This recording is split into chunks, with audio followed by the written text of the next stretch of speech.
They say a heart of stone cannot break.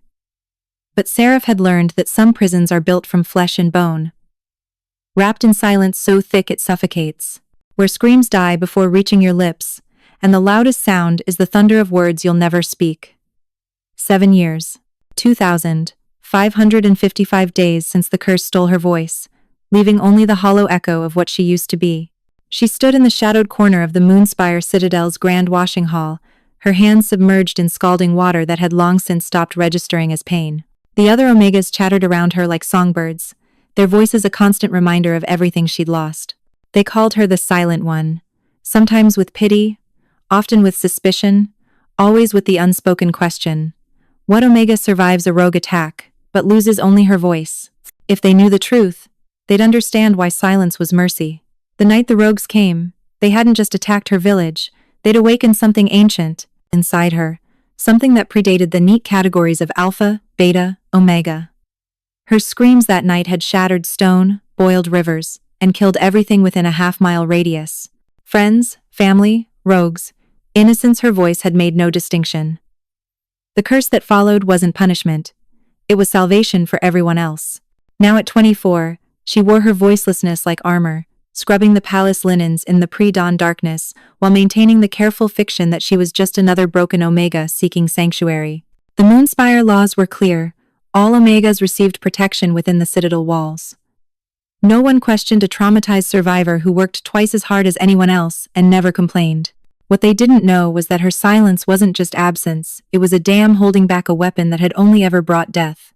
Every day, she felt it pressing against her sealed throat. The song, ancient and terrible, waiting to unmake the world again. The washerwomen said she was blessed to work in the Citadel, protected by King Aldrich Stormcrown himself. Blessed, the word tasted like ash on her tongue. She couldn't speak. King Aldrich.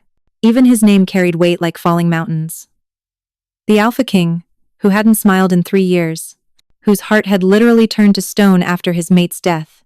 A curse so profound that the royal physicians could hear his chest produce the grinding sound of rock against rock instead of a heartbeat. They said he was more statue than man now, that his eyes held all the warmth of a winter grave, that he ruled with perfect justice simply because he felt nothing at all. Seraph had spent 7 years avoiding every royal function, every procession, every moment where the king's cold gaze might sweep the crowds, because the curse that stole her voice had left her with one terrible gift. She could hear heartbeats. Not just the rhythm, but their truth, fear, joy, rage, love, every emotion echoing in the percussion of blood through chambers. And she knew, with bone-deep certainty, that if she ever heard the sound of stone grinding where a heart should beat, something inside her would answer. The song would recognize a kindred curse, and her silence would shatter. This morning, as the first light painted the Citadel's obsidian towers gold, a bell tolled 3 times. The signal that made every servant freeze, every Omega's heart skip. The king was returning from the northern wastes. 3 weeks early, and for the first time in 7 years, Seraph felt the dam inside her chest begin to crack. The washing hall had become Seraph's entire world, and she'd made peace with that smallness. While other Omegas dreamed of alpha mates and pack bonds, she'd learned to find contentment in the rhythmic slap of wet fabric against stone, the sharp scent of lye soap, the simple mathematics of stains removed and linens folded. Her hands moved with practiced efficiency through the morning routine, sorting the palace laundry into careful piles, royal household linens in one corner, guard uniforms in another, kitchen cloths by the door. She'd developed a reputation for being able to remove any stain, blood, wine, mud, even the black tar-like substance that resulted from curse residue. The head housekeeper, Madame Ravenna, called her invaluable. The other Omegas called her unnatural. Both were right. Silent One, called Lissa, a younger Omega with copper curls and a voice like honey. Did you hear? The king returns today with a prisoner. They say he captured the Void Witch herself. The other washerwomen gasped and chattered, but Seraph kept her head down, scrubbing at a particularly stubborn bloodstain. She'd learned that invisibility came not from hiding, but from being so consistently present that people forgot to actually see you. The irony of her position wasn't lost on her. 7 years ago, she'd been Seraphine Nightingale, daughter of the most celebrated opera singer in the 5 Kingdoms, blessed with a voice that could allegedly charm storms and soothe savage beasts. Her mother had called her gift divine.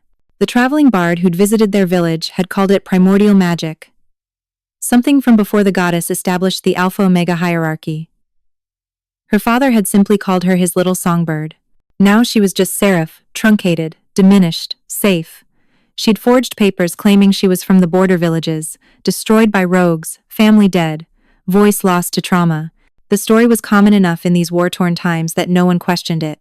She'd arrived at the Citadel's Omega Sanctuary 7 years ago, with nothing but the clothes on her back and eyes that still held the horror of what her voice had done. Madame Ravenna swept into the washing hall like a storm system, her iron-gray hair pulled back so severely it seemed to stretch her face. Listen up, all of you. With the king's early return, we're short-staffed. I need 3 Omegas to serve at tonight's welcome feast. A collective groan rippled through the room. Serving meant being visible, being noticed, being exposed to the alpha nobles whose restraint varied wildly after a few cups of wine. I'll need volunteers, Ravenna continued, her sharp eyes scanning the room. The pay is double, and you'll have your pick of the kitchen leftovers. Hands shot up immediately. Seraph kept hers submerged in her washing basin, making herself smaller, invisible, safe.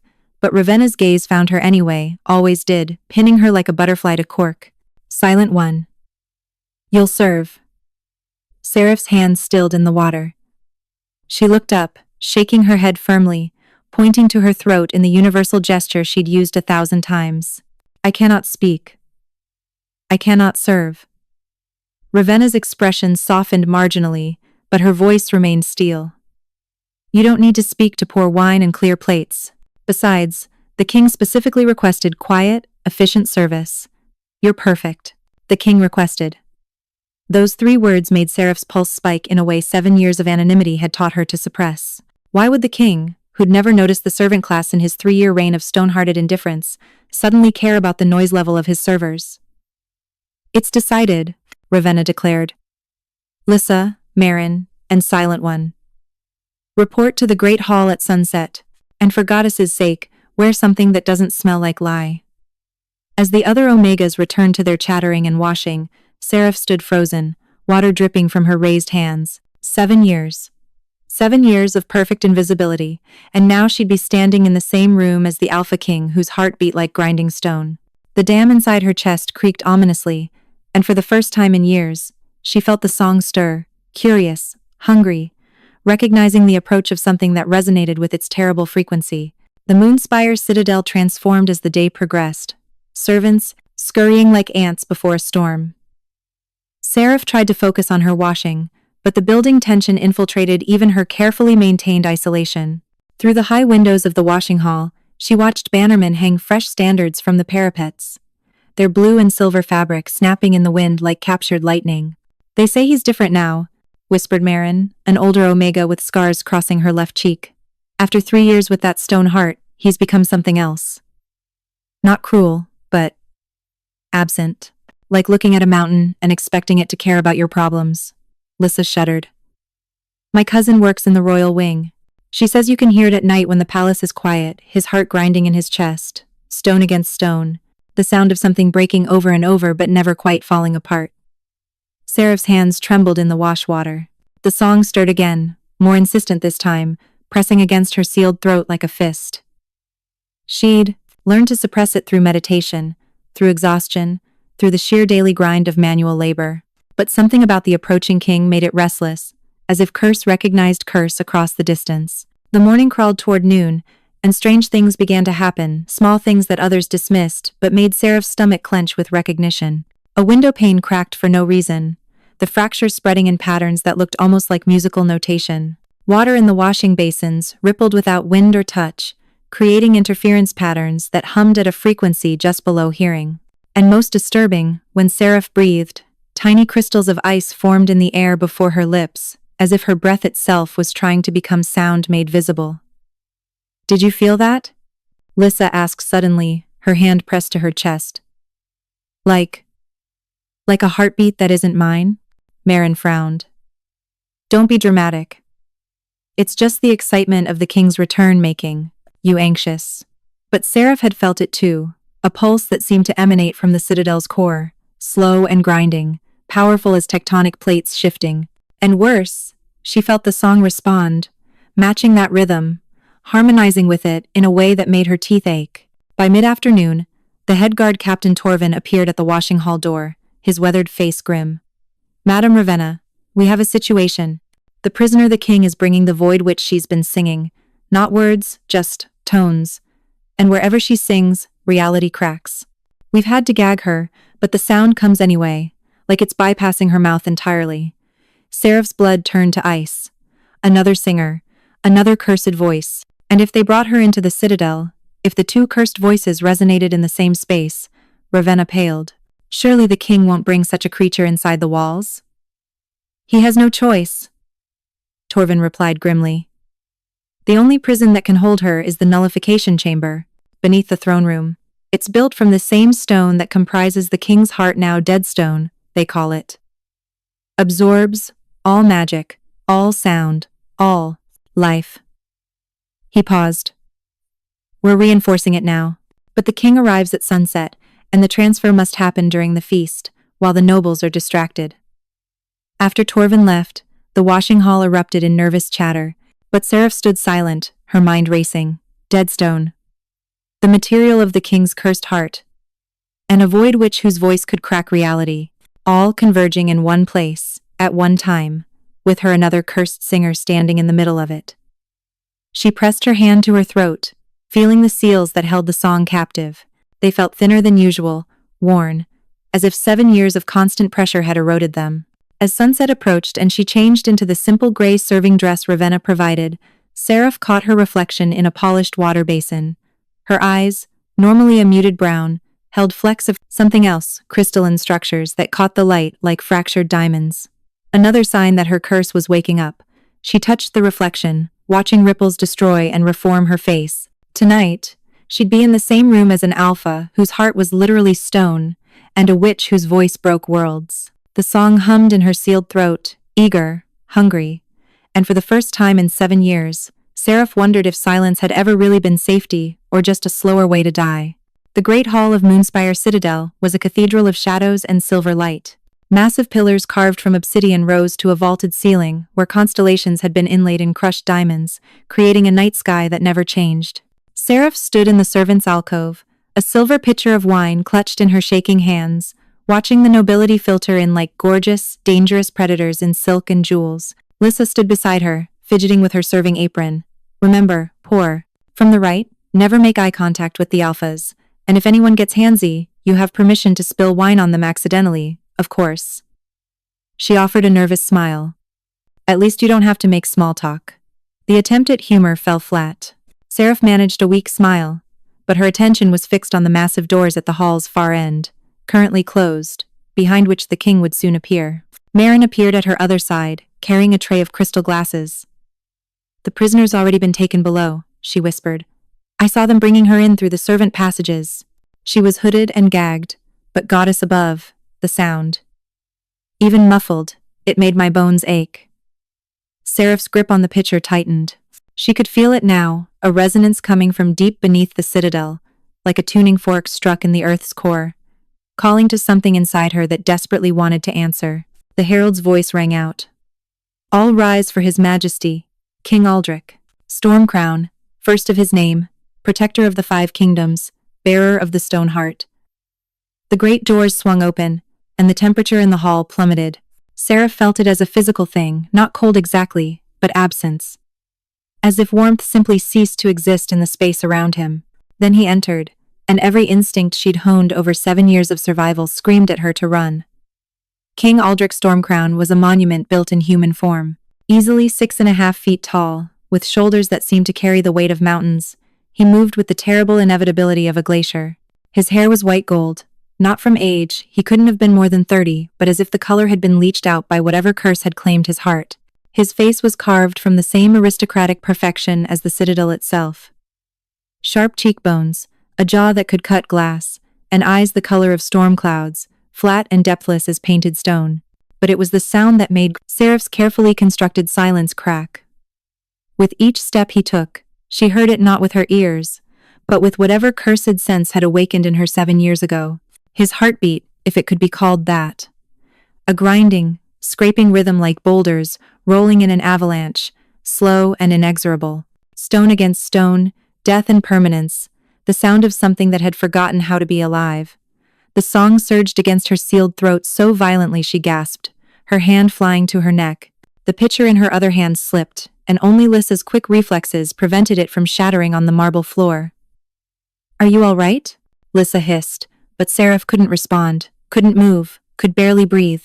Because the king had stopped mid-stride, his head turning with mechanical precision toward the servant's alcove. Toward her, those storm cloud eyes swept the alcove, passing over Lissa and Marin without pause, but when they found Seraph, they stopped. For 3 eternal heartbeats his grinding, hers thundering, neither moved. Something flickered in those dead eyes, so brief she might have imagined it. Not recognition exactly, but resonance. As if his curse had sensed hers across the crowded hall and lifted its head like a wolf scenting prey. "Your Majesty," Lord Cassius, the king's chief advisor, said smoothly, breaking the moment. "Your seat awaits." Aldrich blinked once, slowly, and whatever had flickered in his gaze vanished. He continued to the high table without another glance toward the alcove, moving with that same glacial inevitability. But Seraph's legs had turned to water. She leaned against the wall, her breath coming in short gasps, while the song raged inside her like a caged beast that had just caught sight of freedom. "By the goddess," Marin breathed. "Did the king just look at you?" "Don't be ridiculous," Lissa said, but her voice wavered. "Kings don't see servants." Yet Seraph knew what she'd seen. More importantly, she knew what she'd heard. When their eyes met, for just a fraction of a second, his stone heart had changed rhythm.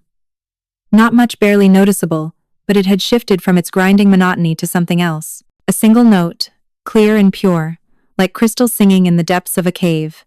And in response, the seals on her throat had cracked. Not broken, not yet, but fractured. She could feel air moving against those cracks, the song testing them like water finding weak points in a dam. "Servers," Madame Ravenna's sharp voice cut through her panic.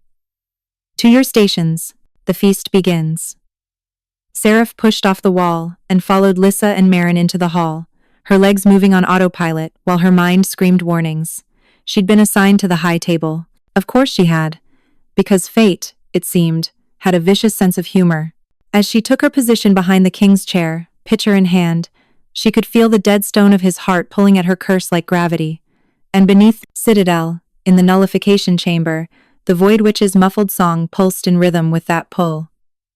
3 cursed beings, 3 broken songs, all converging in the same space.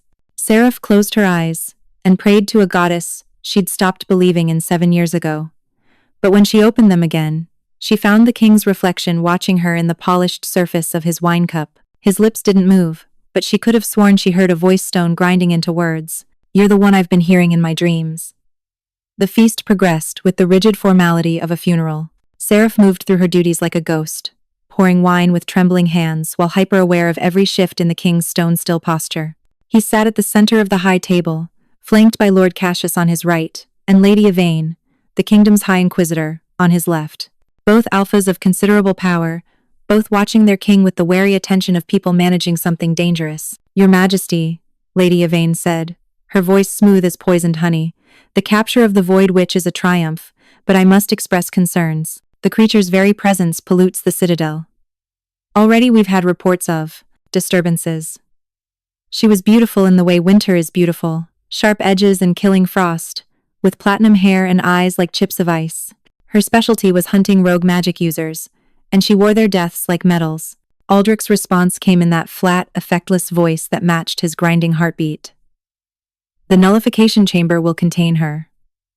"Will it?" Yvain leaned forward, and Seraph, refilling her wine cup, caught the predatory gleam in her eyes. "Forgive my bluntness, sire, but you've grown distant from magical concerns since your curse. The Void Witch is unlike any prisoner we've held. Her power doesn't work like normal magic. It's primordial sound made manifest, reality manipulation through pure vibration." Seraph's hand jerked, wine splashing onto the white tablecloth. In the sudden silence, Every eye at the high table turned to her. Clumsy Omega, Yvain said coldly. Perhaps serving the high table requires more competence than washing linens. Seraph dropped into a deep bow, her face burning, but before she could retreat, a voice stopped her. Leave it. The king's command, though spoken softly, carried the weight of falling mountains. Aldrich turned his head that slow, mechanical movement, and his storm-cloud eyes fixed on her again. What's your name? The question hung in the air like a blade. Seraph's mouth opened, closed. She pointed to her throat, shaking her head, performing the gesture that had protected her for 7 years. Lord Cassius interjected smoothly. The Omega is mute, Your Majesty. Trauma from a rogue attack. The servants call her Silent One. Silent, Aldrich repeated, and something in his tone made the word sound like a revelation rather than a description. How convenient. He didn't look away from her, and Seraph felt pinned, dissected, seen in a way that terrified her more than any rogue attack. Tell me, Lord Cassius, what are the protocols for Omegas with unexplained trauma taking positions in the royal household? Cassius shifted uncomfortably. The Omega Sanctuary has its own screening process, sire. Anyone who passes through has been thoroughly vetted. Vetted for what? Loyalty? Competence? The king's grinding heartbeat seemed to grow louder, or perhaps Seraph was just more attuned to it, or simply for being broken enough not to pose a threat. Lady Yvain's eyes narrowed. Your Majesty raises an interesting point. Perhaps the Silent One should submit to a truth binding. Simple procedure, merely a magical oath, that she means no harm to the crown. Panic spiked through Seraph's chest. Truth bindings required speech, required oaths spoken aloud. She shook her head violently, backing away from the table. That won't be necessary, Aldrich said, his gaze still locked on Seraph. If the Omega meant me harm, she's had ample opportunity. She stands close enough to poison my wine, slit my throat, or perform any number of lethal acts, yet she trembles like a frightened bird. He tilted his head, studying her. Fear indicates no threat. Only secrets. A commotion at the hall's entrance interrupted the tense moment. Captain Torvin strode in, his face pale, flanked by 2 guards. Your Majesty, forgive the intrusion, but there's been an incident in the nullification chamber. The hall fell silent. Aldrich rose with that glacial inevitability, and Seraph felt the temperature drop further. Report. The prisoner, Torvin said grimly. She's stopped singing. Completely. We thought it was the dead stone working, but... He hesitated, glancing at the assembled nobles. The chamber isn't silencing her, sire. She's listening, and the resonance patterns suggest she's found something she's trying to call. Yvain stood abruptly. Impossible. The nullification chamber absorbs all magical frequency. There's nothing for her to hear, nothing to call. Unless, Aldrich said slowly, there's another source of primordial sound within the citadel's walls. His eyes found Seraph again, and this time, there was no mistaking the sharp intelligence behind that stone facade. Another singer, one who's learned to be very, very quiet. Seraph's world tilted. She'd underestimated him. The stone heart might have robbed him of emotion, but it hadn't touched his mind. Summon the chamber's resonance records, Aldrich commanded. I want to see every frequency detected in the last 4 hours. Then, to Seraph specifically, you will accompany us, Silent One. Let's discover what the Void Witch is listening for. As guards moved to flank her, Seraph's carefully constructed world shattered. The song in her throat writhed against its seals, recognizing that it had been cornered. Below, she felt the Void Witch's awareness focus, sharp as a blade, piercing through stone and silence to find her. 2 cursed voices, about to meet. And between them, an Alpha King, whose stone heart was starting to remember how to beat. The descent to the nullification chamber felt like walking into her own grave. Seraph was flanked by guards, their weapons drawn, but pointed away, not prisoners exactly, but certainly not free.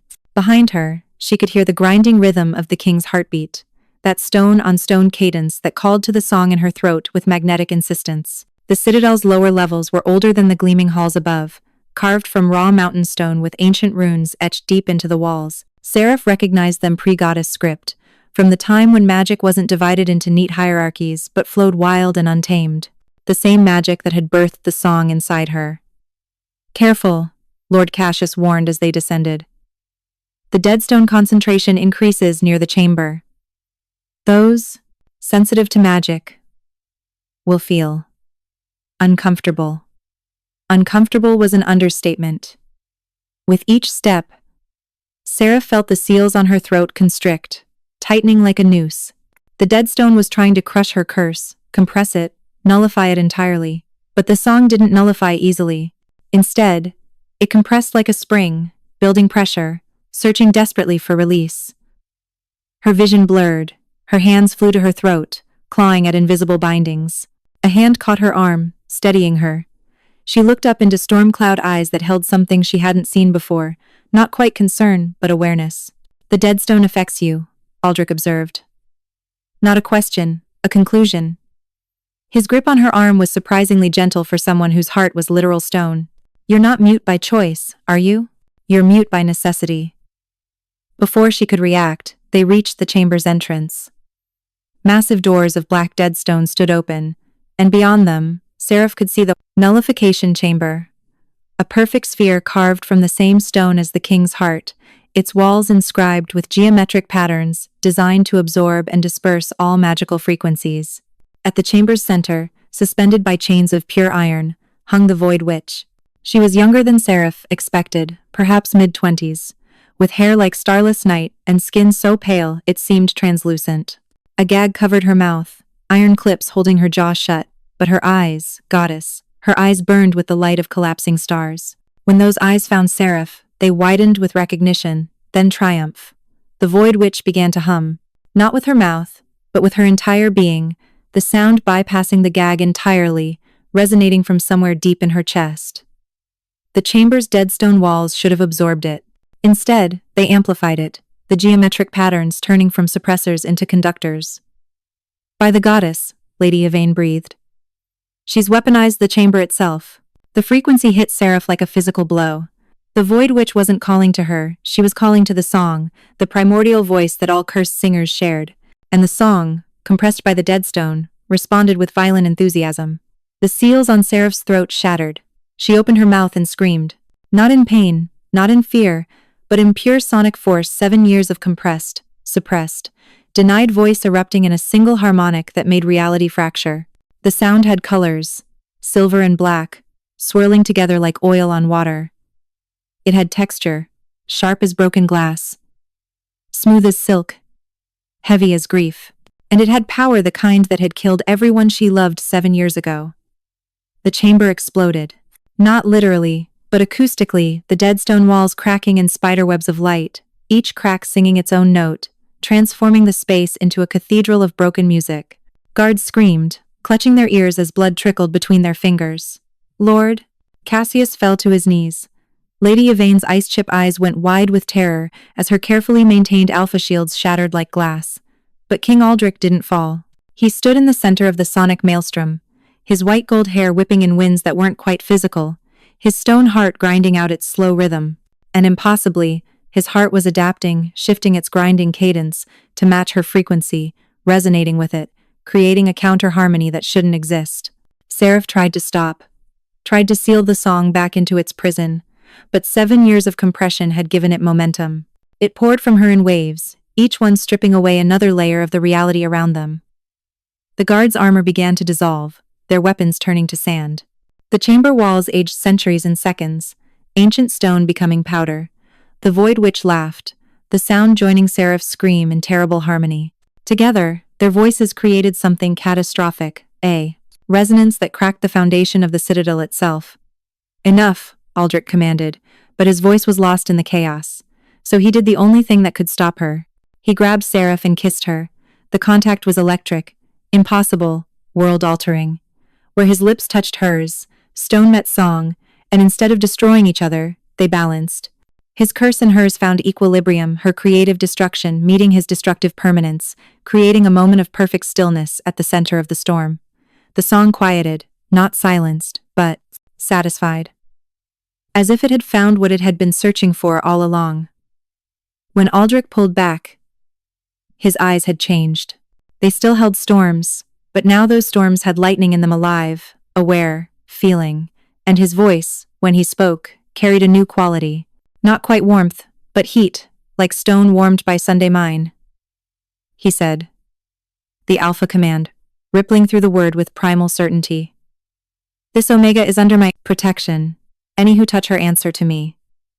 The declaration rang through the shattered chamber, witnessed by guards, by advisors, by a captive void witch, whose laughter had turned to sobs. Seraph stared at him, still reeling from the kiss, from the impossible balance they'd created, from the fact that her voice had emerged for the first time in 7 years and hadn't killed him. Lady Yvain rose shakily, her face twisted with rage and fear. Your Majesty, that creature just demonstrated the power that destroyed the Nightingale village 7 years ago. She's the Nightingale curse, the Omega, who killed 300 people with a single scream. She must be executed immediately. The pieces clicked into place. Seraph felt the blood drain from her face as 7 years of careful anonymity crumbled. Nightingale. Her mother's name, the name she'd buried along with her voice. Aldrich's hand tightened on her arm, pulling her behind him. She's under my protection, he repeated, his grinding heartbeat now, definitely carrying a new note. Not quite alive, but no longer entirely stone. And I'm claiming her, formally, before witnesses. The chamber fell silent, except for the settling dust and the Void Witch's muffled laughter.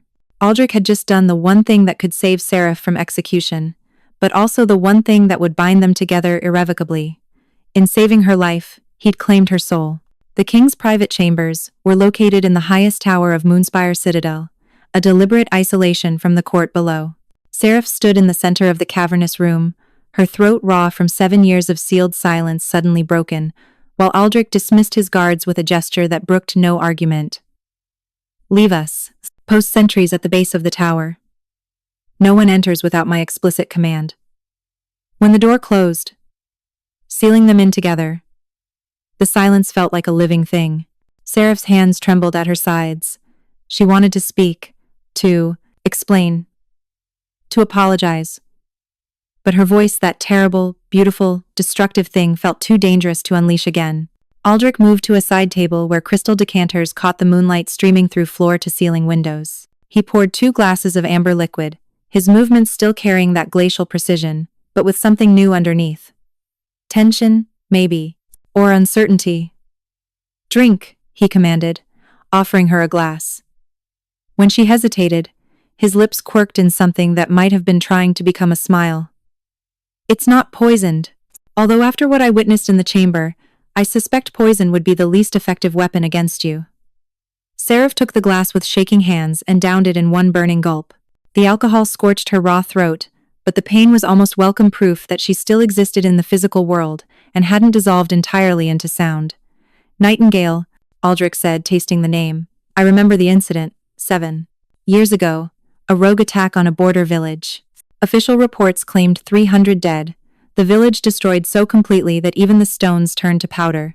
He circled her slowly, and she fought the urge to turn with him, to keep him in sight. What the reports didn't mention was that every victim died with ruptured eardrums, their bones shattered from the inside out by sonic force. The investigators found traces of a frequency they couldn't identify. Primordial magic, they concluded.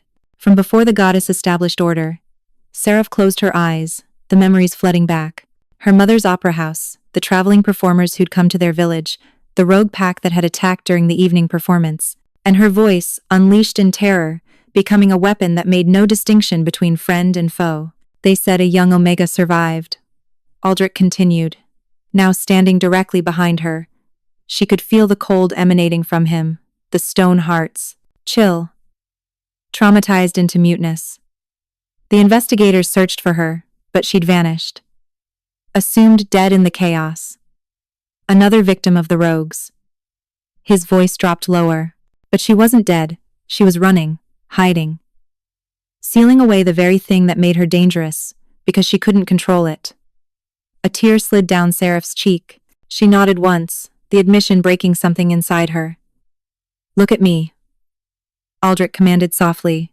When she turned, she found him closer than expected, storm cloud eyes now crackling with that new lightning.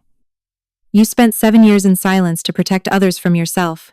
You buried your name, your gift, your very identity to prevent what happened in Nightingale from happening again. His hand came up, hesitating just inches from her face. I understand that sacrifice better than you might think. Your curse, Seraph whispered, her voice rusty and strange to her own ears. The stone heart. The report said your mate died 3 years ago, and grief turned your heart to literal stone. Close, Aldrich said, and for the first time, she heard genuine emotion in his voice, bitter, dark, heavy as mountains, but not quite accurate. My mate didn't just die. She was murdered, poisoned by political rivals who thought a grieving king would be easier to manipulate. He turned away, moving to the windows overlooking the kingdom, spread below like a map of shadows and silver light. The pain of losing her should have destroyed me. As an alpha, as a king, as a man I should have gone feral, should have torn apart everyone I suspected, should have burned the kingdom down in rage. His hand pressed against his chest, over the grinding stone heart. Instead, I felt nothing. The curse manifested as protection, you see. My heart turned to stone not from grief, but to prevent grief, to stop me from feeling anything at all. Seraph moved to stand beside him, understanding dawning. You chose it, she breathed. The curse wasn't punishment. It was a shield. Yes. The word came out grinding, stone against stone. I couldn't trust myself with emotion, couldn't risk what I might do if I felt the full weight of her loss. So I asked the royal mages to bind my heart in deadstone, to make me invulnerable to feeling. He laughed, sharp and bitter. For 3 years, it worked perfectly. I became the ideal king, just, impartial, unmoved by passion or politics, a statue ruling a kingdom. But, Seraph prompted, sensing there was more. Aldrich turned to her, and his eyes held that lightning again, stronger now, barely contained. But then I started having dreams. For the past 6 months, every night, I'd dream of a voice, not words, just sound, pure and terrible and beautiful enough to make even stone weep. I'd wake with my heart grinding faster, as if trying to match a rhythm it could only hear in sleep. His hand came up, this time completing the gesture, his fingers trailing along her jaw with surprising gentleness. I was dreaming of you, of your sealed voice. The curse in my heart recognized the curse in your throat, and even turned to stone, it wanted to answer. The revelation hung between them like a bridge over an abyss. The void witch, Seraph said suddenly. She knew. That's why she stopped singing in the chamber. She was listening for me, for another cursed voice. Because primordial magic recognizes its own. Aldrich finished. The 3 of us, you, me, the Void Witch, were all touched by the old magic, the kind that existed before the goddess imposed order. And old magic calls to old magic. What does she want? Seraph asked, though she suspected she knew the answer. Aldrich's expression darkened. The same thing all cursed beings want eventually. Freedom, revenge, or something worse, to find others like herself and wake the old magic entirely. To undo the goddess's order and return the world to primordial chaos. He stepped closer, and despite the cold radiating from his stone heart, Seraph felt heat building between them. When I kissed you in the chamber, I wasn't just stopping your scream. I was testing a theory. What theory? Her voice came out barely a whisper. That curses can balance each other. Your voice creates, destroys, reshapes reality through sound. My heart absorbs, nullifies, makes everything still and cold and dead. His hand moved from her jaw to rest over her throat, feeling the pulse of her voice beneath the skin. But together, for that moment, we found equilibrium. Your song didn't destroy me, and my stone didn't silence you. We created a space where both could exist without consuming the other. Seraph's breath caught. That's why you claimed me. Not to save me from execution, but because you're the only thing in 3 years that's made my heart remember it's supposed to beat? Aldrich interrupted. And because I suspect I'm the only anchor strong enough to keep your voice from destroying everything you love again. His thumb brushed across her throat, the gesture possessive and protective at once. We're bound now, Seraph Nightingale. My claim was witnessed. In the eyes of the kingdom, you're my omega, under my protection, my responsibility. And in your eyes? She asked, needing to hear it. In my eyes, he said slowly, as if the words were being dragged from stone. You're the first thing I've wanted, not needed, not required by duty, but genuinely wanted since my heart turned to stone. And that terrifies me more than any void witch or political rival ever could. Before she could respond, a sound shattered the moment, a scream, not of pain but of rage, resonating from deep beneath the citadel. The Void Witch, her muffled voice carrying a new message that seemed to bypass physical barriers entirely and imprint directly on their minds. The balance is found. The triangle completes, 3 voices to wake the old song and end the goddess's tyranny forever. Aldrich and Seraph locked eyes, understanding crashing over them simultaneously. This wasn't about imprisonment or execution or even revenge. The Void Witch had orchestrated everything, allowing herself to be captured, being brought to the citadel where she could sense Seraph's sealed voice, using the Deadstone chamber to force that voice into the open. And now she had what she needed, knowledge of 3 cursed singers in one place.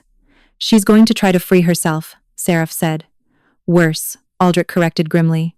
She's going to try to free all of us. To merge our 3 curses into something the goddess's order can't contain. His stone heart ground faster, matching the accelerating rhythm of Seraph's pulse. And if she succeeds, if our 3 voices join in the old song, reality itself will unmake.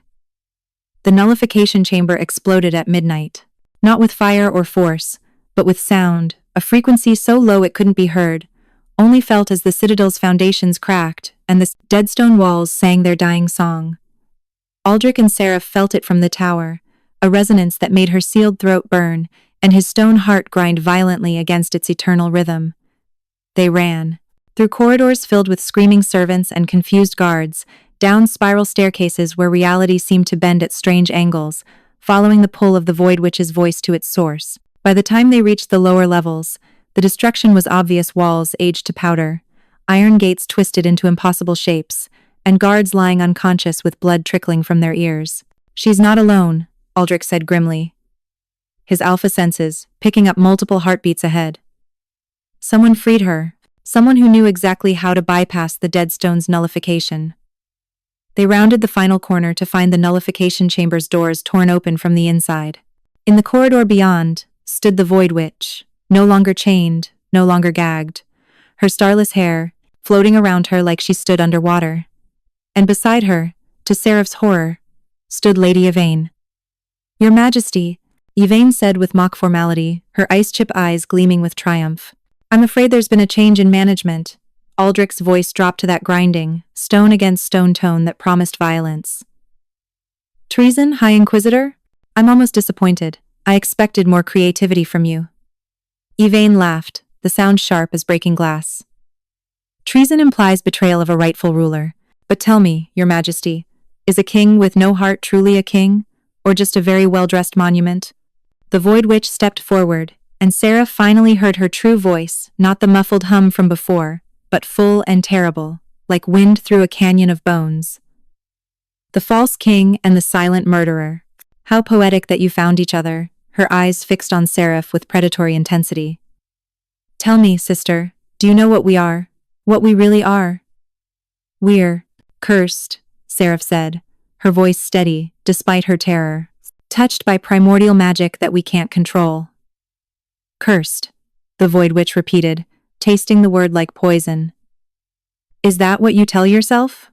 That we're victims of some cosmic accident? She spread her arms, and the corridor around them responded, walls rippling like water, reality becoming fluid under her voice's influence. We're not cursed, Seraph Nightingale, we're the goddess's mistake. The ones who remember what magic was before she imposed her order, before alphas ruled, before omegas submitted, before the world was divided into neat hierarchies. Aldrich moved to stand in front of Seraph, his body a shield between her and the Void Witch. Your philosophy is fascinating, but it doesn't explain why you're working with my High Inquisitor. Simple, Yvain interjected. The Void Witch offered me something I've wanted for years, proof that the goddess's order is failing. These past decades, more and more children are born with wild magic, untamed abilities that don't fit into alpha, beta, omega categories. Your own stone heart, Your Majesty, is proof of this. And our silent nightingale here, an omega who wields power that should belong to an alpha? The system is breaking down. So you want to accelerate its collapse, Aldrich concluded. To what end? Chaos? Anarchy? Evolution, the Void Witch corrected. The old magic is waking up, drawn by those of us who carry it. In another generation, maybe 2, the goddess's rigid order will shatter entirely. But I can speed that process. I can wake the old song now, tonight, if I have what I need. Her gaze locked on Seraph with hungry intensity. I need 3 voices, 3 cursed singers, to harmonize the frequency that will dissolve the goddess's bindings entirely. You have yourself and Seraph, Aldrich said carefully. What's the 3rd voice? The Void Witch smiled, and it was the most terrifying expression Seraph had ever seen. You, Stone King, did you really think your grinding heart was just a curse? It's a voice to percussion, the drumbeat underlying all reality. Sound made solid, the bass note that everything else harmonizes against. She took a step forward, and the temperature dropped further. Your stone heart, my chaos voice, and the nightingale's creative destruction. Together, we'll sing reality into a new shape. I refuse, Aldrich said flatly. Then you'll die, Yvain replied, pulling a blade from her robes, not steel, but crystallized deadstone, the same material as the king's heart. If we can't have your voice, we'll take your heart. The deadstone itself will serve as the 3rd note. She lunged with alpha speed, but Aldrich was faster. His curse might have robbed him of emotion, but it had left his predator instincts intact. He caught Yvain's wrist mid-strike, and the deadstone blade pressed against his chest, directly over his stone heart. For a moment, nothing happened. Then the blade began to resonate, vibrating in harmony with his grinding heartbeat, and Aldrich's face twisted in something that might have been pain if his curse allowed such feeling. Yes, the Void Witch breathed, her voice picking up the resonance, amplifying it. The heart remembers what it was. It wants to feel again. Let me help you, Stone King. Let me wake your frozen emotions and free you from this prison. The offer was temptation wrapped in truth. Seraph could see it in Aldrich's eyes, the part of him that desperately wanted to feel again, to remember what love and grief and joy tasted like. 3 years of perfect numbness, warring against the basic human need for connection. Don't listen to her, Seraph said, moving to his side. The curse protects you. Without it, I'd be vulnerable. Aldrich finished. I'd feel everything. The grief for my lost mate, the rage at her murderers, the fear of ruling a kingdom I no longer understand.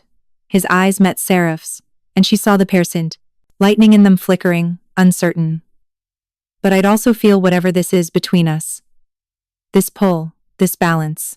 For 3 years I've been half alive, and you're the first thing that's made me want to be whole again. The Void Witch's voice rose, finding the resonance frequency of his stone heart and amplifying it. Join us, Stone King. The 3 of us together can remake the world. No more rigid hierarchies, no more omegas enslaved by biology, no more alphas bound by duty. Just pure, free magic, wild and untamed as it was meant to be. The deadstone blade in Yvain's hand began to glow, and Aldrich's stone heart responded, cracks appearing in his chest like black lightning. Aldrich, Seraph said urgently, feeling her own voice responding to the Void Witch's song, the seals on her throat weakening again. If you break your curse, the grief will destroy you. You said it yourself, you couldn't trust yourself with emotion. I know, he said quietly, then, louder. But I'm tired of being stone. I want to feel again, even if it kills me. The admission hung in the air like a confession. No. Seraph grabbed his face, forcing him to look at her. Not like this, not by joining her. If you're going to break your curse, you'll do it by choice, not because she forced you. How touching, the Void Witch mocked.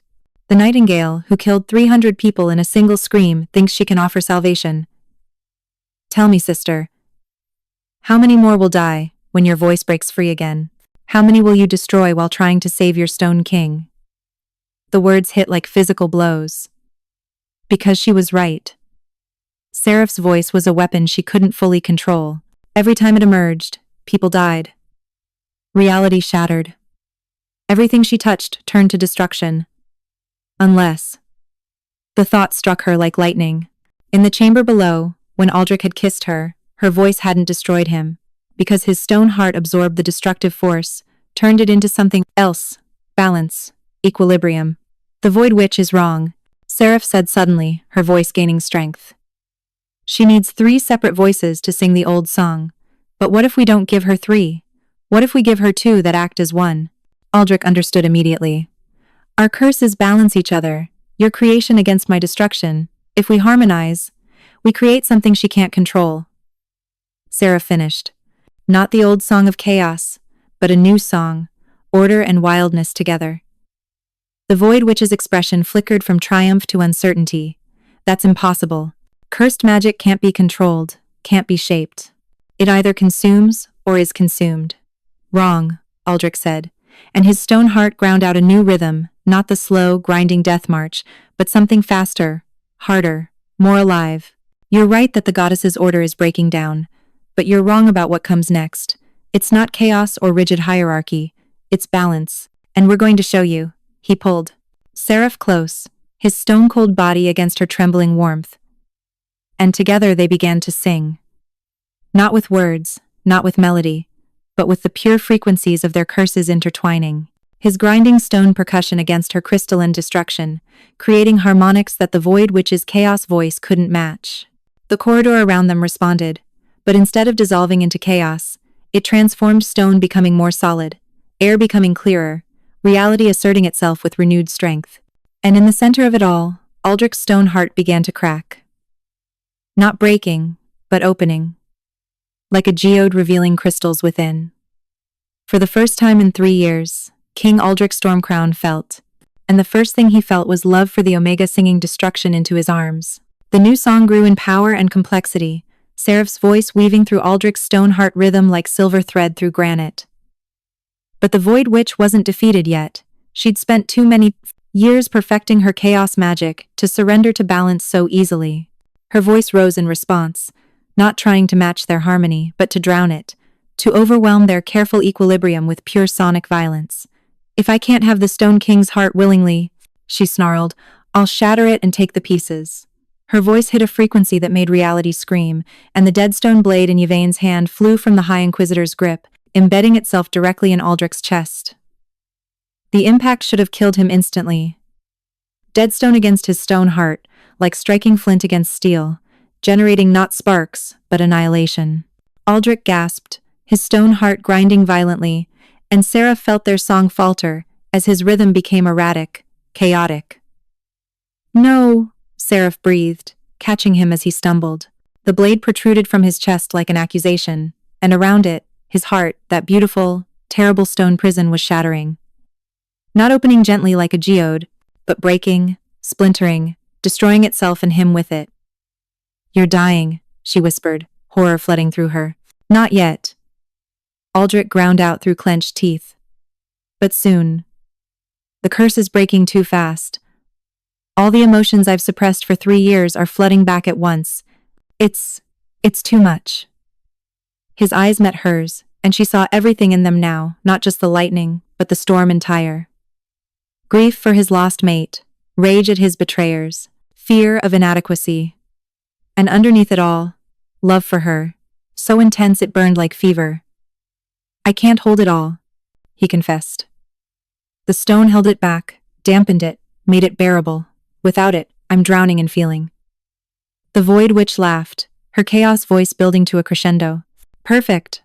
The Stone King breaks, the nightingale watches helplessly, and I get what I need anyway. Your shattered heart will sing the third note of the old song beautifully. Yvain stepped forward, her expression calculating.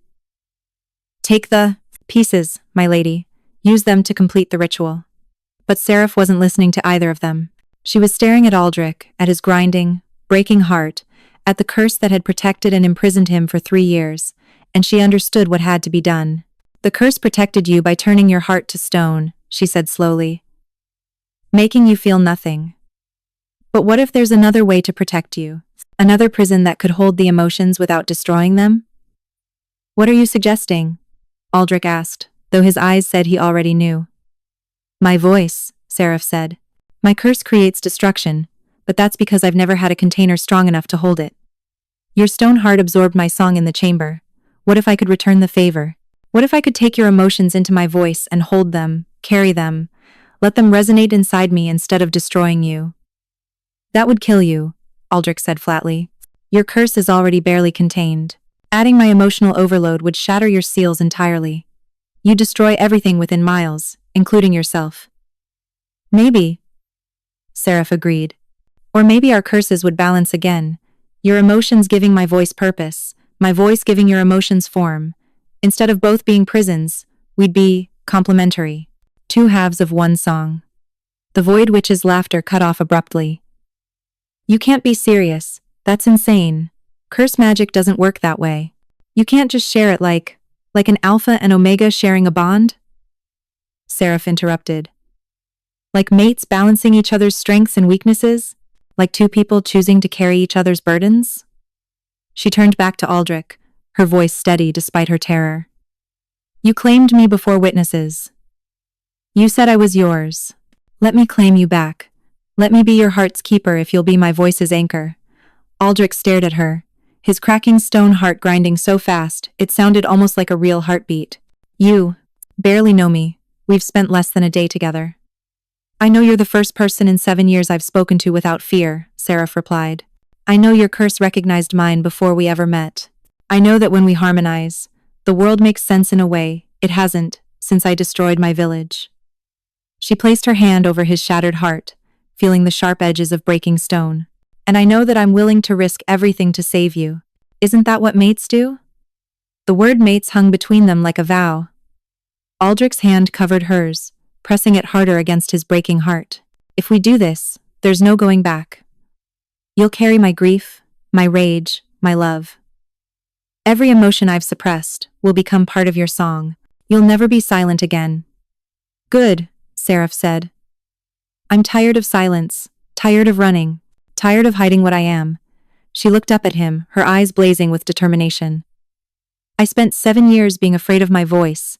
Maybe it's time I learned to use it. And what better first use than saving the man whose stone heart taught mine to sing again? This is madness, Yvain hissed. You'll both die. The magical feedback alone is worth the risk. Aldrich interrupted. Then to Seraph. Do it. Take my heart's burden. Let's see if curse magic can learn to love. Seraph closed her eyes and opened her mouth, and her voice emerged not in a scream this time, but in a song. A real song, with melody and harmony and purpose. She sang of stone hearts and sealed voices, of curses that were prisons and prisons that were mercy. And as she sang, she reached into Aldrich through their joined hands and began pulling his emotions into her voice. It was agony and ecstasy combined. 3 years of suppressed grief hit her like a tidal wave his dead mate's face, her last words, the empty space she'd left in his bed and his life. Then came the rage hot and sharp as the blade that had poisoned her, directed at faceless enemies, and his own helplessness.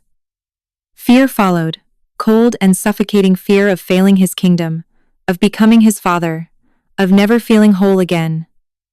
And finally, threading through it all, love, not just for his lost mate, but for his kingdom, his people, his duty, and impossibly, for her Seraph, the silent nightingale who'd made his stone heart remember how to beat. She took it all, wrapped each emotion in her voice, gave it form and frequency and purpose. The song in her throat, which had only ever known how to destroy, learned something new, how to hold, how to preserve, how to transform pain into music and music into meaning. Aldrich's stone heart stopped breaking. The cracks remained, but they no longer spread. Instead, they began to glow with the same crystalline light that had flickered in Seraph's throat, his curse and hers merging at a fundamental level. Impossible, the Void Witch breathed, her chaos voice faltering as she witnessed something she'd never imagined, 2 curses, choosing to become one. You can't do this. Curse magic is individual, solitary. It doesn't share, doesn't merge, doesn't love. Seraph finished, her song still pouring from her lips, still pulling Aldrich's emotions into safe harbor. Your curse doesn't love. Mine couldn't. His wouldn't. But together, we're learning. The Void Witch screamed, her chaos voice erupting in desperate fury. She threw everything she had at them, frequencies designed to shatter stone, to burst organs, to dissolve the bonds between atoms. The corridor around them began to disintegrate, reality itself turning fluid under her assault. But Seraph and Aldrich stood firm, their harmonized curses creating a sphere of balanced reality that her chaos couldn't penetrate. Join us, Seraph said, still singing, her voice now carrying both her creative destruction and Aldrich's stone, solid stability. Your curse doesn't have to be chaos. It could be freedom, wild magic finding form through choice rather than force. For a moment, just a heartbeat, the Void Witch's expression flickered. Something almost like hope crossed her features. But then Yvain grabbed her arm, hissing urgently, "Don't listen to them. They're trying to trap you the same way the goddess trapped your ancestors. Order disguised as choice, chains disguised as love." The moment passed. The Void Witch's face hardened, and her voice rose in a final, desperate attack, a frequency so destructive, it began unmaking, not just the corridor, but the foundation of the citadel itself, the mountain it stood upon, the bedrock beneath. "If I can't have freedom through the old song," she shrieked, "then no one gets anything. I'll unmake it all, starting here, spreading outward until the goddess's entire ordered world dissolves into primordial chaos." Seraph felt Aldrich's hand tighten on hers, felt his stone heart now permanently cracked, forever changed, but no longer breaking, grind out a steady, strong rhythm. "Together?" he asked. "Together," she confirmed. And they sang the new song, not to attack or defend, but simply to be, to exist as themselves, fully and completely, curse and blessing and everything between. The sound that emerged wasn't destruction or nullification, but transformation. It touched the Void Witch's chaos, and didn't fight it, didn't suppress it, but simply showed it another option. What if chaos could choose to create instead of destroy? The Void Witch's chaos voice met the new song like storm against mountain. For 3 heartbeats, the conflict hung in balance, pure destruction against balanced transformation. The citadel groaned, reality fractured, and every living being within the kingdom felt the moment stretch thin as spun glass. Then something impossible happened. The Void Witch's chaos didn't shatter against their harmony. It wove through it, between it, finding spaces where wild magic could exist within structure, where freedom could dance inside form. Her voice changed. Not surrendering, not submitting, but adapting. The chaos found patterns, mathematics, crystalline structures that amplified rather than constrained. And in that moment of transformation, Seraph understood what the Void Witch had always been seeking. Not the destruction of order, but proof that wild magic could exist without being tamed or trapped. The Void Witch screamed, but this time, not in rage and revelation. Her body, which had always seemed translucent and unstable, began to solidify, not into flesh exactly, but into something between matter and energy, form and freedom. The starless darkness of her hair caught light, turning it into prismatic cascades. Her eyes, which had burned with the light of collapsing stars, softened into something almost human. "What have you done?" she gasped, her voice no longer carrying that reality-breaking frequency. It was still powerful, still inhuman, but tempered now, controlled by choice rather than imposed suppression. "We showed you a third option," Aldrich said, his cracked stone heart still grinding, but now with a rhythm that sounded almost musical. Not the goddess's rigid order, not primordial chaos, but balance, wild magic that chooses its own structure. Lady Yvain stared in horror at her transformed ally. "No. This isn't what we planned. You were supposed to break reality, not this." She lunged for the dead stone blade still embedded in Aldrich's chest, perhaps thinking she could finish what the Void Witch had started. But the transformed singer's hand shot out, catching Yvain's wrist with newfound solidity. "Enough," the Void Witch said, and her voice carried a new quality authority born not from destruction, but from understanding. "I sought chaos because I thought order was my enemy, but they're not enemies, they're dance partners, and I've been too afraid to learn the steps." She pulled the dead stone blade from Aldrich's chest in one smooth motion. The king didn't fall, didn't scream, because the wound beneath wasn't bleeding, it was glowing, the cracks in his stone heart now filled with crystalline light that pulsed in rhythm with Seraph's voice. "Your curse saved you," the Void Witch observed, studying Aldrich with new eyes, "and hers completed you, 2 half-prisons becoming 1 freedom." She turned the dead stone blade in her hand, and it began to transform, the oppressive nullification giving way to something new stone that absorbed magic, not to destroy it, but to reflect it, amplify it, give it focus.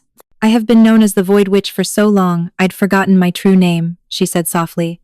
"I was Nyx once, before my village burned, before my chaos voice awakened and killed everyone I loved. Her eyes met Seraph's with sudden understanding. We're the same, you and I. Nightingales who sang destruction until we learned to sing something else. The difference, Seraph said gently, still singing softly to maintain Aldrich's stabilization, is that I found someone to harmonize with before the isolation drove me to madness. You could have too, if you'd looked for balance, instead of revenge. Nyx's expression twisted with something that might have been regret. Perhaps, but I spent too many years alone, too many nights listening to the chaos in my voice with no one to answer it. She looked down at Yvain, who struggled futilely in her grip. I let this one manipulate me, use me, because she promised me companionship and revolution. I should have recognized another predator hiding behind political philosophy. What do we do with her? Aldrich asked, his voice carrying new warmth despite the stones still comprising his heart. She betrayed her position, freed a dangerous prisoner, and attempted regicide. Before anyone could answer, the citadel shuddered. The damage from the three-way sonic battle had weakened its foundations catastrophically. Ancient stone that had stood for millennia began to fail, massive cracks spreading through walls and floors. We need to stabilize it, Seraph said urgently, or the entire structure will collapse. Thousands of people, servants, guards, nobles, they're all still inside. I can nullify the damage, Aldrich said, his stone hearts grinding, taking on new purpose. The dead stone in my curse can absorb the failing structure, prevent the collapse. But that would mean spreading your curse through the entire citadel, Seraph protested. You'd turn the whole building to stone, trap yourself in its foundations. Not if we do it together. Nyx interjected. Your voice creates, his absorbs, mine. She looked at her transformed hands, at the chaos-turned choice that now defined her. Mine can be the catalyst. I can spread your combined frequency through every crack, every weakness, transforming failure into foundation. Why would you help us? Aldrich demanded. After everything. Because, Nyx interrupted. I'm tired of destroying. Tired of running. Tired of being the monster in everyone's nightmares, including my own. She met Seraph's eyes. You showed me that curses can choose what they become. Let me choose to be someone who saves, instead of shatters. Just this once. There was no time for debate. The citadel groaned like a dying beast, and somewhere above, people screamed as floors gave way. Seraph looked at Aldrich, saw the determination in his storm cloud eyes still cracked with lightning but no longer dead, no longer just stone. Together, she said, echoing the promise that had saved them before. Always, he replied. They linked hands, Seraph, Aldrich, and Nyx, forming a triangle not of destruction, but of transformation, and together, they sang. Seraph's voice provided the creative force, weaving reality like thread. Aldrich's stone heart gave the structure, his curse spreading through the failing citadel not as oppression but as reinforcement. And Nyx's chaos become choice, served as the binding agent, the wild magic that made dead stone into living architecture. The transformation rippled outward from where they stood. Cracks didn't just seal, they became stronger than before, filled with crystalline structures that resonated with the new song. Failing foundations didn't just stabilize, they grew roots, real or metaphorical, anchoring the citadel deeper into the mountain.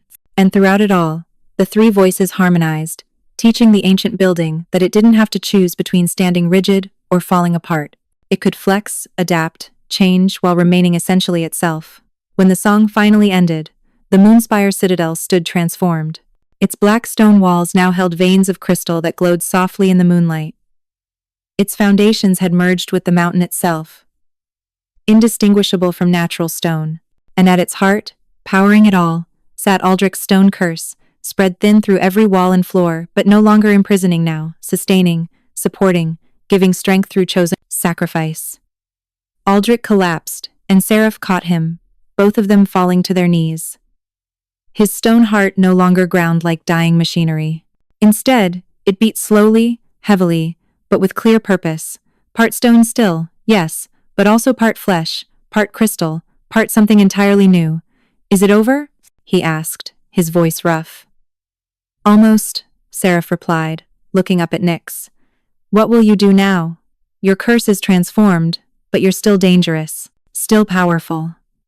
Nyx looked at her hands, at the chaos-turned choice that now defined her existence. I'll leave. Find others like us, curse singers, wild magic users, those who don't fit the goddess's neat categories. But instead of teaching them to destroy, I'll teach them what you taught me, that curses can choose. She smiled, and it transformed her face from alien to almost human. Maybe I'll start a school, the Academy of Balanced Chaos. Has a nice ring to it. And her? Seraph nodded toward Yvain, who stood frozen in shock, her carefully laid plans shattered as thoroughly as Aldrich's stone heart had been. She'll face justice, Aldrich said, struggling to his feet with Seraph's help. Traditional justice, through the kingdom's courts. Let the nobles who supported her see what treason costs. His cracked eyes held no mercy. But she'll live. Unlike the mate she helped poison 3 years ago, she'll have the opportunity to spend decades regretting her choices. As guards finally arrived, drawn by the cessation of sonic battle rather than its presence, Seraph and Aldrich stood together, their hands still linked, their curses permanently intertwined. They'd saved the Citadel, transformed a chaos witch into an unlikely ally, and created something the goddess's ordered world had never seen before. A curse that chose to be a blessing. But more importantly, they'd found each other. A silent Omega who learned to sing again, and a stone-hearted king who remembered how to feel. Together, they were neither curse nor blessing, neither Alpha nor Omega, but simply balanced. Dawn broke over the transformed Moonspire Citadel, painting its new crystalline veins gold and rose. Seraph stood on the balcony of Aldrich's tower chamber, watching the kingdom wake to a world that had fundamentally changed overnight. Below, crowds gathered, nobles, merchants, servants, guards, all staring up at walls that now glowed softly with captured starlight, all whispering about the miracle and the curse that had saved them. "They're afraid," Aldrich said, coming to stand beside her. His voice still carried that gravelly quality, stone grinding against flesh, but warmer now. More alive. Not of the Citadel, of us, of what we represent. Seraph nodded, her hand instinctively moving to her throat where the seals had once held her voice captive. She could feel it now, not imprisoned, but present, waiting. A tool she could choose to wield rather than a weapon she feared. Change is always frightening. Especially when it involves magic that doesn't fit into established categories. A knock at the door interrupted them. At Aldrich's command, Captain Torvin entered, his weathered face troubled. "Your Majesty, the Noble Council demands an emergency session. They want explanations. About last night, about the Void Witch, about—" He hesitated, glancing at Seraph. "About the Omega who sang the Citadel into standing." "Let them demand," Aldrich said flatly. "Convene the full court at noon. Public session, open to all. If we're going to explain, the entire kingdom deserves to hear it, not just the nobles who think their blood buys them exclusive truth." By noon, the Great Hall, miraculously undamaged, despite the previous night's chaos, was packed beyond capacity. Nobles in their silk and jewels occupied the front rows, but behind them pressed merchants, craftspeople, and even servants, all demanding to understand what had happened. Seraph stood beside Aldrich's throne, not behind it as Omega. Protocol dictated, but as an equal, their hands openly linked. The statement was deliberate, provocative, revolutionary. Lord Cassius called the session to order, his voice strained. "Your Majesty, members of the court, citizens of the 5 kingdoms, we gather to address the events of last night, which have left many with questions and concerns." He paused, clearly uncomfortable. "Perhaps we should begin with the escaped prisoner and the charges against the former High Inquisitor Yvain?" "No," Aldrich interrupted, his stone heart grinding audibly in the sudden silence. "We begin with the truth about what I am, about what happened 3 years ago when grief turned my heart to stone." Gasps rippled through the crowd. Nobles who'd carefully pretended not to notice their king's curse suddenly found it impossible to ignore. "My mate was murdered," Aldrich continued, his voice carrying to every corner of the hall. "Poisoned by political rivals who thought a grieving king would be easier to control. And they were right to fear my grief. As an alpha descended from the old bloodlines, the rage should have driven me feral. Should have made me destroy everything and everyone connected to her death." He pressed his hand to his chest, over the cracked stone heart that pulsed with crystalline light. "So I chose to feel nothing. I asked the royal mages to bind my heart in dead stone, to make me invulnerable to emotion. For 3 years, it worked. I became the just, impartial king you all praised. I also became half dead. His eyes swept the assembled nobles. Until last night, when a silent Omega made my stone heart remember how to beat. Seraph stepped forward, her voice clear and strong the first time most of the court had heard her speak. I am Seraphine Nightingale, daughter of the opera singer who died 7 years ago when rogues attacked her village. I am also the curse that destroyed that village, 300 dead in a single scream because I couldn't control the primordial magic that awakened in my voice. The hall erupted in chaos, accusations, fear, demands for her execution. But Aldrich raised his hand, and something in his posture alpha command mixed with the stone authority of his curse brought instant silence. She sealed her voice for 7 years, he said. Gave up her identity, her family name, her very ability to speak, to protect all of you from the weapon she couldn't control. She scrubbed floors, washed linens, made herself invisible because she feared what she was. His cracked eyes found hers, holding pride and pain in equal measure. And then I forced her to serve at my table. Forced her into proximity with my stone heart, which resonated with her sealed voice. We activated each other's curses without intending to. A noble stood Lord Garrett, looking considerably more sober than he'd been at the feast. You're saying the king is cursed and his Omega is a mass murderer? How is this reassuring? Because, came a new voice from the hall's entrance. Curses can choose what they become. Nyx walked in, no longer the terrifying Void Witch, but something gentler, though no less powerful. Her chaos voice had settled into a frequency that made reality shimmer around her without breaking it. I spent years believing my curse defined me, that because I was touched by primordial magic, I had no choice but to destroy. She moved through the crowd, which parted before her like water. I was wrong. Last night, these two showed me that curses can balance each other. That wild magic and ordered structure don't have to be enemies. That primordial power can choose to create instead of destroy. She stopped before the throne, and to everyone's shock, she knelt not in submission, but in respect. I came here planning to tear down the goddess's order, to wake the old song, and return the world to chaos. Instead, I learned that chaos and order are dance partners, and I've been too stubborn to learn the steps. Lady Morgana, one of the most conservative nobles, stood with obvious agitation. This is heresy. The goddess established the Alpha-Omega hierarchy for our protection. You speak of primordial magic as if it's not dangerous, not destructive. It is dangerous, Seraph interrupted. So is fire. So is the sea. So is any force of nature powerful enough to transform the world. But we don't eliminate fire, we learn to control it, to use it for warmth and cooking and forging.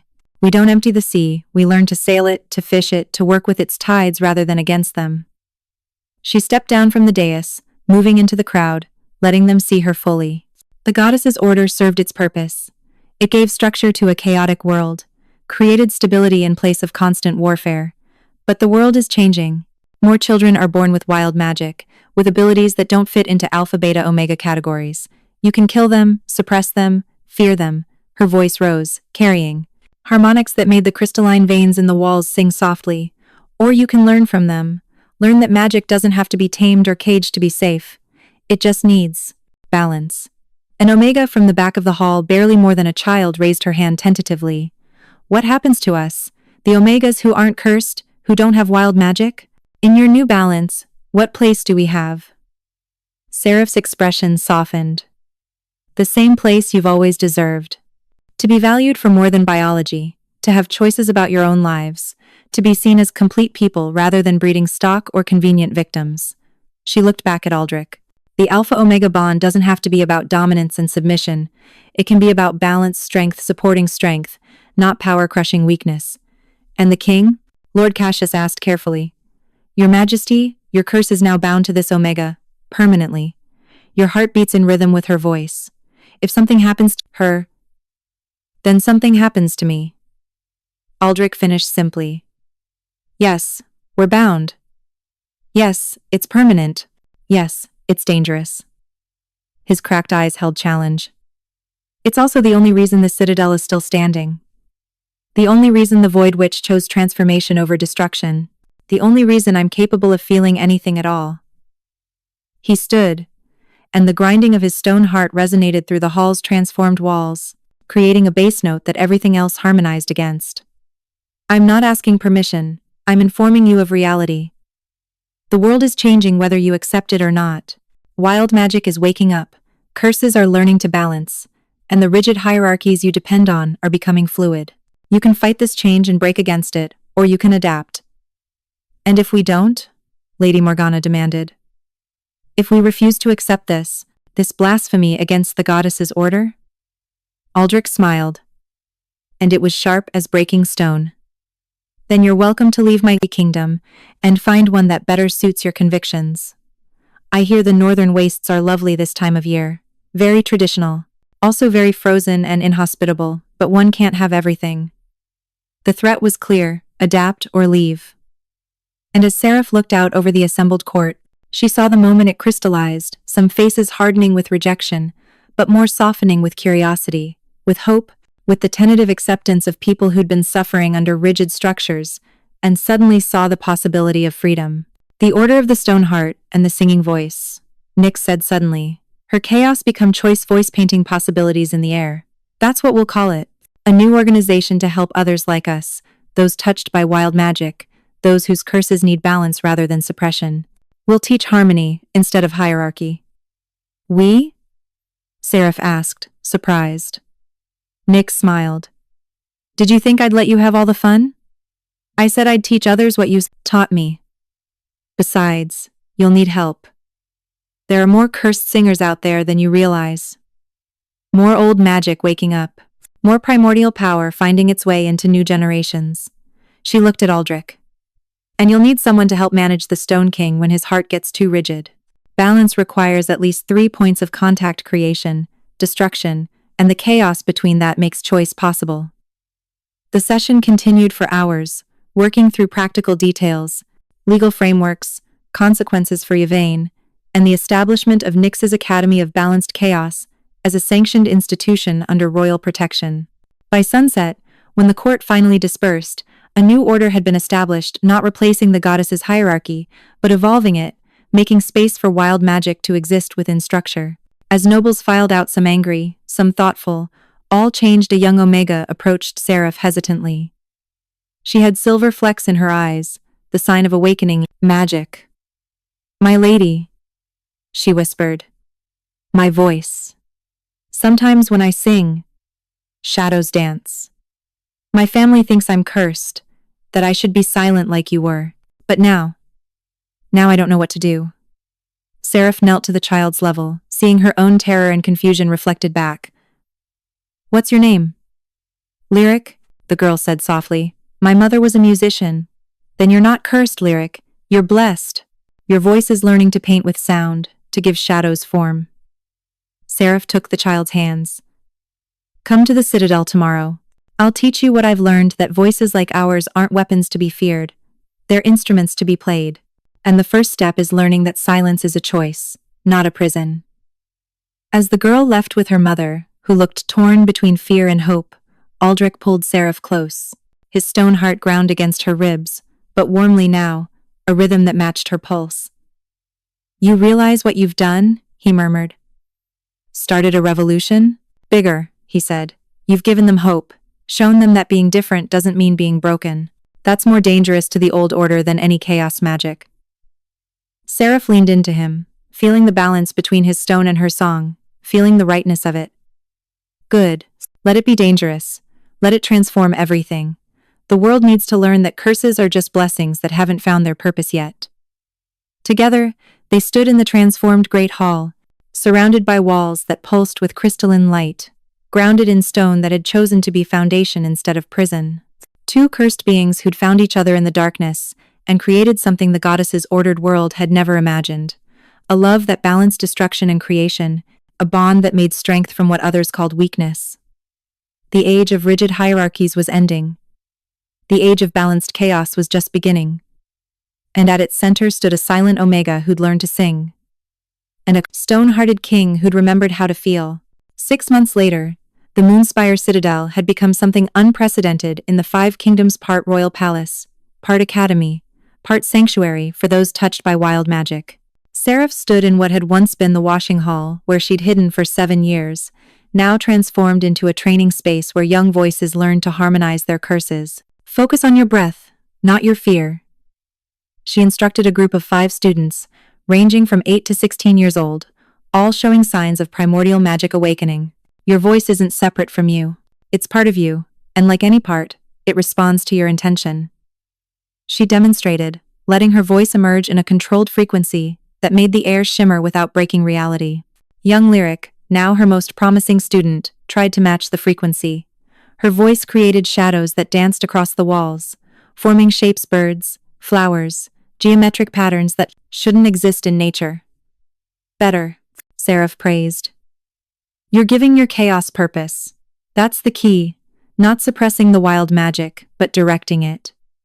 Footsteps in the doorway announced Aldrich's arrival. 6 months had softened some of his stone-cold edges without completely erasing them. His heart still ground more than it beat. But the rhythm was steady now, reliable, a foundation others could build upon. His eyes, once flat as painted stone, now held depth storm clouds with lightning, capable of rage and joy and everything between. Your Majesty, the students chorused, bowing with varying degrees of grace. Just Aldrich here, he said with a hint of amusement. In this room, we're all just students of balance. He looked at Seraph.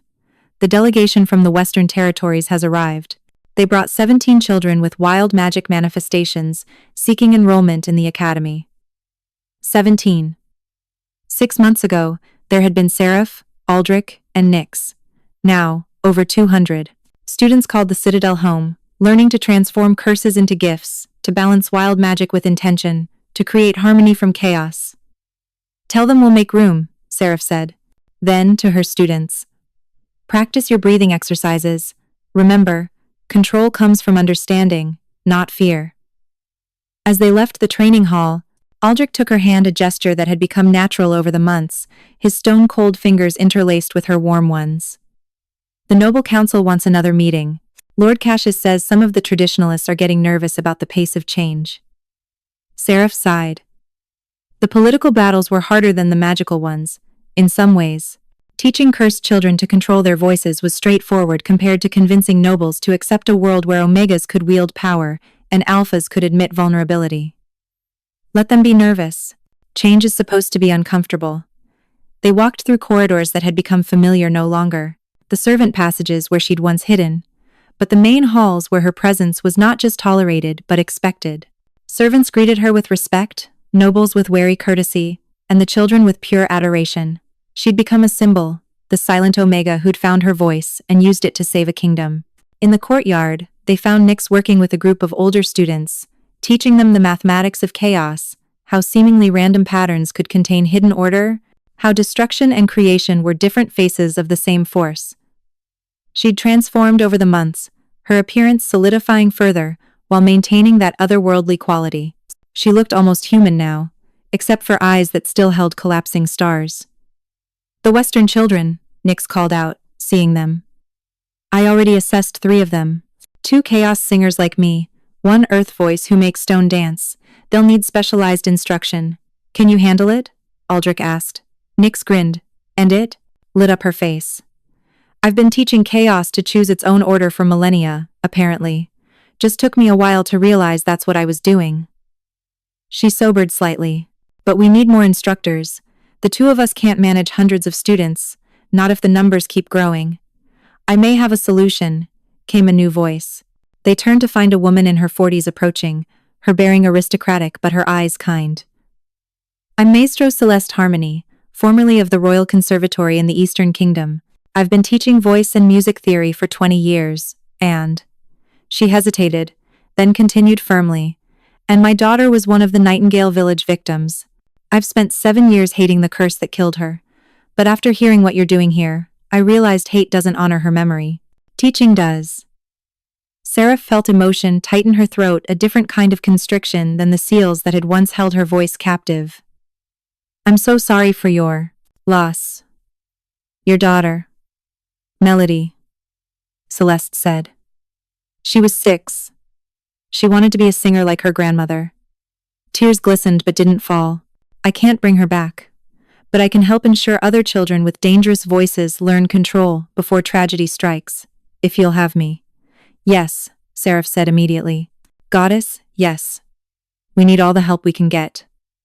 As Celeste went to meet the students, Aldrich drew Seraph aside. Are you all right? Hearing about one of your victims. I'll never be entirely all right with what I did, Seraph interrupted gently. 300 deaths don't vanish just because I found purpose.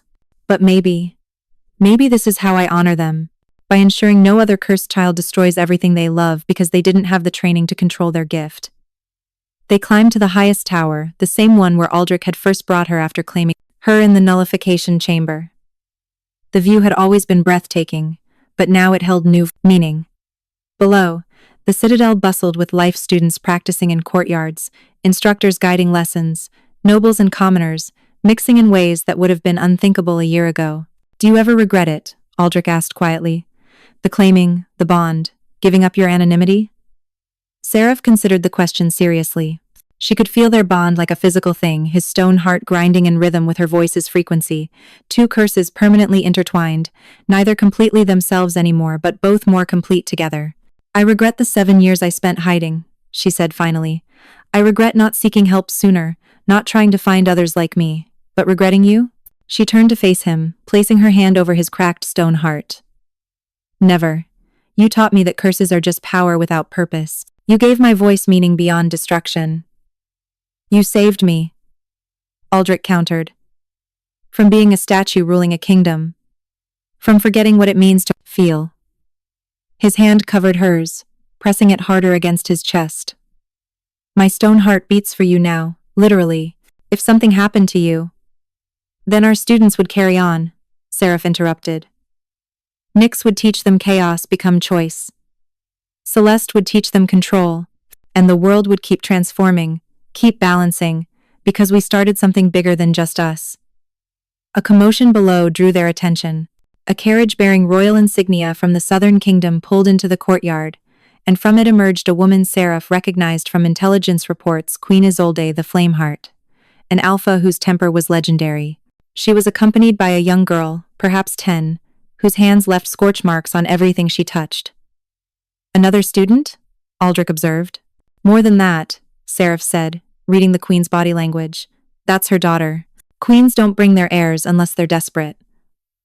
They descended to greet the unexpected visitors. Queen. Isolde's proud face showed cracks of desperation as she bowed barely to Aldrich. Your Majesty. I've come seeking aid for my daughter, Princess Ember. She's cursed. Fire voice, the physicians call it. Everything she speaks burns, destroys. I've tried suppressants, silent spells, iron muzzles, nothing works. She's hurt 3 servants and nearly killed her betrothed. The princess stood silent, her young face twisted with shame and fear. Seraph recognized that expression intimately, the look of a child who'd been taught to hate their own power. May I? Seraph asked, approaching the girl slowly. When Isolde nodded reluctantly, Seraph knelt before the princess. Hello, Ember. My name is Seraph. I killed 300 people with my voice when I was 17. The blunt admission made Isolde gasp, but Ember's eyes widened with recognition, not horror, but understanding. Someone else who knew what it meant to be a weapon you couldn't control. I spent 7 years silent. Seraph continued. Hiding, hating myself, believing I was a monster, and you know what I learned? I was wrong. I wasn't a monster. I was just powerful without guidance, dangerous without purpose, destructive without direction. I burn everything, Ember whispered. Her voice barely audible. Everything I love. Now you do, Seraph agreed. But fire that destroys can also warm. Can forge. Can illuminate darkness. The difference is control, and control comes from understanding, not fear. She stood, offering her hand to the princess. Stay here. Learn with the other students. We'll teach you that fire voice isn't a curse, it's a gift that hasn't learned its purpose yet. Ember looked at her mother, hope and terror warring in her expression. Queen Isolde's face worked through a dozen emotions before settling on reluctant acceptance. How long? As long as it takes, Aldrich said. Some students master their voices in months, others take years. but they all learned that being different doesn't mean being broken. As the queen left reluctantly, repeatedly looking back at her daughter Seraph took Ember to meet the other students. Within an hour, the fire-voiced princess was laughing, as Lyric's shadow voice created shapes that danced through Ember's flames without burning. Two curses that should have been solitary, isolated, dangerous, learning to play together instead. That night, Seraph and Aldrich stood again in their tower chamber, watching moonlight paint the transformed citadel silver. "We're building something impossible," Aldrich murmured. "A world where curses choose to be blessings, where wild magic works with order instead of against it." "No," Seraph corrected, her voice harmonizing with the ever-present hum of his stone heart. "We're building something necessary." The goddess's rigid order was always temporary, a stopgap measure to prevent chaos from consuming everything. But rigid structures eventually break. What we're building is flexible, adaptive, strong because it can bend without breaking. She leaned into him, feeling the cold of his stone heart and the warmth of his slowly healing flesh. "We're building a world where the next cursed child doesn't have to choose between silence and destruction. Where power and vulnerability can coexist. Where an alpha king can admit his heart is broken and an omega servant can shake the foundations of reality, and both are celebrated for it." "And if we fail?" Aldrich asked. "If the traditionalists push back? If the wild magic becomes too chaotic to balance?" "Then we adapt again," Seraph said simply. "Balance isn't a destination. It's a continuous process of adjustment, recalibration, choosing harmony over and over, even when discord would be easier." In the training halls below, 200 students from across the 5 kingdoms slept peacefully, their curses quiet for the night but not silent, never silent again.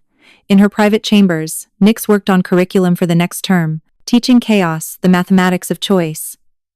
In the Southern Kingdom, Queen Isolde lay awake, wondering if she'd made the right decision, while her daughter dreamed of fire that warmed instead of burned. And in the highest tower of Moonspire's citadel, a silent Omega who'd learned to sing, and a stone-hearted king who'd remembered how to feel held each other as the moon traced its arc across the sky. They'd started as curses, his grinding stone heart, her destructive voice, 2 prisons wrapped in flesh and magic.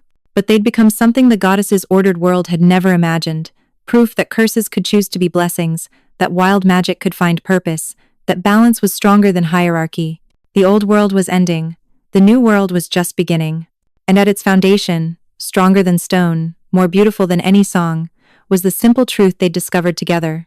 Sometimes the most dangerous place to hide is in silence, and the bravest thing you can do is let your true voice sing even if it shakes the foundations of reality itself. Because reality, they'd learned, could handle a little shaking. It was rigid fear that crumbled under pressure. Love real, balanced, choosing love could weather any storm. Even ones made of stone and song, grinding hearts and crystal voices, destruction and creation finding harmony at last. The end was just the beginning, and the song would go on.